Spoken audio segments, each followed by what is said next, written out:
Yeah, good job, boy. ជប់គ្នាម្ដងទៀតថ្ងៃទី2ដែលកូនបោះរៀនជិះម៉ូតូន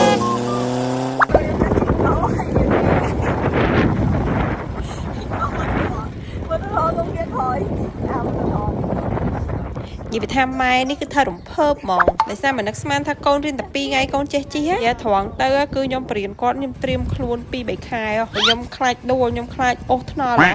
តែខ្ញុំអត់នឹកស្មានថាក្មេងឥឡូវពួកគាត់ប៉កែមែនតើគាត់អាចរៀនតែ2ថ្ងៃគឺគាត់ចេះជិះម៉ូតូនិយាយពីអារម្មណ៍ពិតខ្ញុំមួយព្រោះការខ្ញុំរៀនជិះម៉ូតូគឺខ្ញុំជាប់ការចងចាំដល់ជូរចត់គឺខ្ញុំមូកខ្ញុំប៊ីធ្លាក់ពីលើដីឡូគេកម្ពស់ប្រហែលជា1ម៉ែត្រជាងឲ្យតែខ្ញុំនឹកឃើញរូបភាពហ្នឹងគឺខ្ញុំអត់ហ៊ានបរៀនកូនខ្ញុំជិះម៉ូតូទេហើយបានធ្វើឲ្យមានការបរៀនគាត់រហូតដល់តែ3-4ខែតែគ្មានតេស្តដល់ពេលធៀបពិតគឺបរៀនកូនជិះម៉ូតូគឺស្រួលមែនតើណាស់តែយើងម៉ែនេះយើងភ័យគាត់របៀបអញ្ចឹងបានថាកិច្ចការខ្លះដែលយើងគិតថាពិបាកគឺវាពិបាកវាស្រួលណាស់តែចិត្តយើងទៅអ្នករារែកមែនតាជិះថ្ងៃទី2ចេះជិះបានអីណាតែឥឡូវទៅមកទៅផ្ទះកុំភ័យយឺតហើយខែតាជិះទៅផ្ទះកុំលឿនពេកផ្លូវពុកផ្លូវអញ្ចឹងក្មេងវាច្រើនឧបសគ្គចាំភ្នែកយើងតែដូចអាបតិចក្រៅមកមានទួល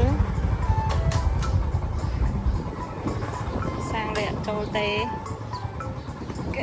ស្ញោឆ្វេងអញ្ចឹងអ្នកដែលបានមើលវីដេអូនេះហើយកុំរារែកនៅក្នុងការបរៀនកូនជិះម៉ូតូព្រោះឲ្យក្មេងឥឡូវបរៀនតែបន្តិចគឺចេះហ្មងកុំឲ្យដូចខ្ញុំខាតពេល3-4ខែអញ្ចឹងណាឥឡូវឃើញឯងមានណាបរៀនតាបន្តិចចេះជិះបានដល់ពេលចេះជិះហ្នឹងទៅស្រួលប្រើលក្ខណៈថាប្រើតែងបើស្គរប៊ីចេអញ្ចឹងទៅអូសតែម៉ូតូឲ្យគឺទៅបានយឺ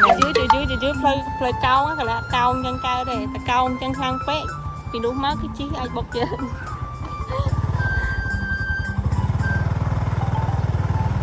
ផ្លូវកោងយើងត្រូវបន្ថយល្បឿនអស់ឲ្យកុំកោងពេកព្រោះយើងកោងពេកយើងចូលផ្លូវមកទេយឺតតែប្រាំងអូខេកាច់សោបលុតយេគូចប់បយ